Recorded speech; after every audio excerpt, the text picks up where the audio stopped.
Olá, pessoal. Então, hoje a gente conversa um pouquinho sobre as outras modalidades licitatórias.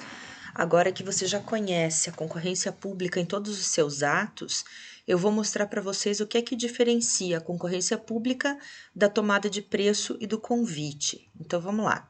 Tomada de preço, que é aquela segunda modalidade que é usada naqueles valores intermediários, né? Então, eu coloquei aqui a regra do artigo 23 da Lei 8666 para você não esquecer. Obras e serviços de engenharia, e lembro, esses valores foram atualizados pelo decreto 9412, né? Ou compras e outros serviços nesses valores aqui. Você já sabe então que se eu fizer um orçamento e tiver que escolher a modalidade licitatória por ele, eu vou fazer tomada de preço olhando para esses valores. O que é tomada de preço? Pela definição também da Lei 8666, o artigo 22, parágrafo 2º, vai dizer que é uma modalidade licitatória entre interessados cadastrados. E esses interessados cadastrados têm que atender a todas as exigências do cadastro até o terceiro dia anterior à data do recebimento das propostas. Então, veja só, o edital é a mesma coisa, só que agora a modalidade é tomada de preço, né? Do tipo menor preço, do tipo melhor técnica, do tipo técnica e preço, mas a gente já sabe que se você for participar de uma tomada de preço, a fase habilitatória vai ser substituída por o que a gente chama de certificado de registro cadastral. Então, o artigo 34, ele conta um pouquinho o que é esse certificado de registro cadastral. É um momento anterior ao processo licitatório, em que o licitante interessado vai se dirigir à administração e deixar seus dados cadastrados. E lá ele vai apresentar todos aqueles documentos exigidos para habilitação, né? E a administração, no tempo oportuno, vai analisar esses documentos e emitir um certificado de registro cadastral. Assim, quando eu vou me apresentar para participar do processo licitatório, na modalidade de tomada de preço, eu não preciso levar aquele envelope cheio de documentos a serem analisados. Basta que eu leve um certificado de registro cadastral, né? E esse certificado tem que estar dentro do prazo de validade. Outra coisa, esse certificado, ele também vai dizer respeito a um tipo de atividade. Então, imagine que você tem uma empresa que tem 3 ou 4 atividades, né? Você vai fazer o certificado apontando para qual atividade você está se cadastrando.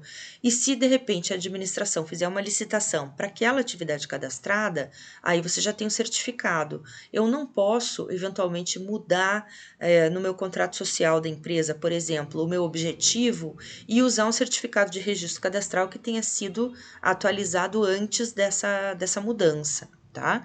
Por exemplo, se eu tiver lá uma obra ou serviço de engenharia, eu tenho engenheiro responsável que eu preciso habilitar, né? Eu tenho uma equipe técnica para demonstrar que há categorias que têm que ser atendidas.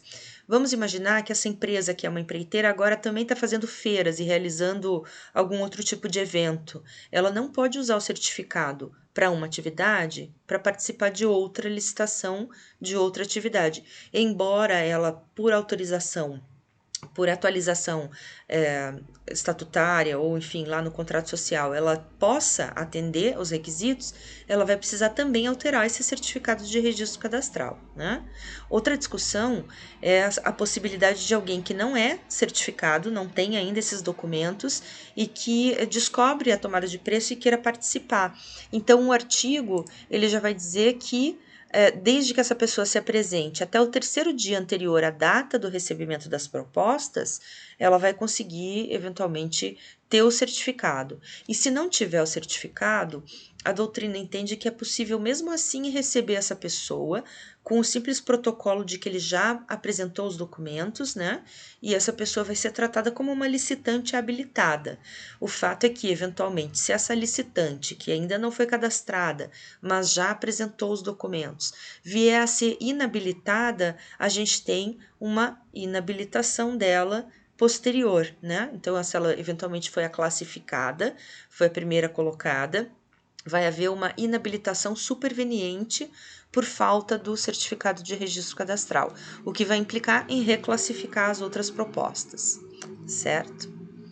O certificado de registro cadastral na esfera federal, ele é regulamentado pela Instrução Normativa número 3 de 2018, da Secretaria de Gestão do Ministério do Planejamento, Desenvolvimento e Gestão.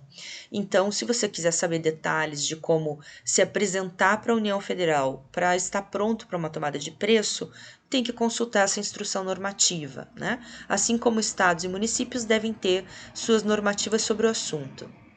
E eu trouxe aqui da internet um exemplo de certificado de registro cadastral. É um documento super simples que vai dizer, né, quem é a pessoa que está certificada, que atividade, para qual atividade ela está habilitada, e esse documento por si só, dentro do prazo de validade, é suficiente para te habilitar numa tomada de preço. Outro detalhe sobre a tomada de preço, que difere um pouco da concorrência pública, são os prazos de publicidade. Então, diz lá o artigo 21 que eu preciso publicar por 30 dias um edital do tipo melhor técnica ou técnica e preço, e em se tratando de menor preço, eu publico por 15 dias. E a outra modalidade que a gente precisava conversar, sobre a qual a gente precisava conversar, é o convite.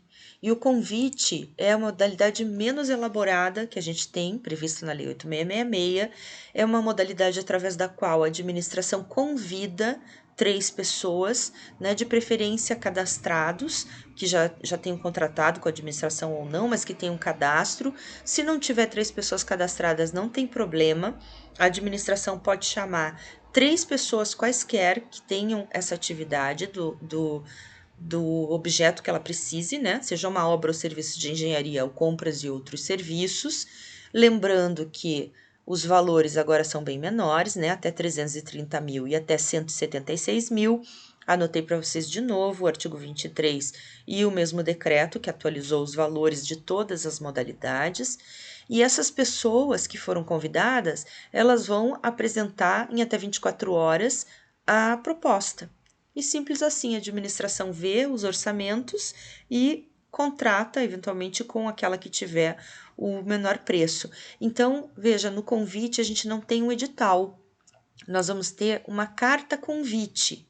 Uma carta convite que é essa manifestação da administração solicitando aos fornecedores um tipo de um orçamento, uma proposta, né? Se eu não tiver 3 pessoas na praça, né, ou na região onde eu estou realizando o convite, eu preciso aumentar o número, ou aumentar geograficamente esse espaço e chamar pessoas próximas. Se mesmo assim achar que não é viável, sempre é possível fazer a tomada de preço ao invés do convite, né? A gente sempre pode optar pela modalidade licitatória mais elaborada. E se eu for fazer um segundo convite para o mesmo objeto, fiz uma obra ou serviço de engenharia por convite, vou fazer uma outra obra ou serviço de engenharia, também não vai ultrapassar 330 mil. Eu preciso chamar mais interessados. Eu não posso chamar os mesmos 3, né? É sempre bom acrescentar pessoas a esse convite. Ah, eu posso chamar 10 interessados? Posso, quantos eu quiser. O mínimo são 3. Sem 3 interessados, a modalidade não funciona, certo?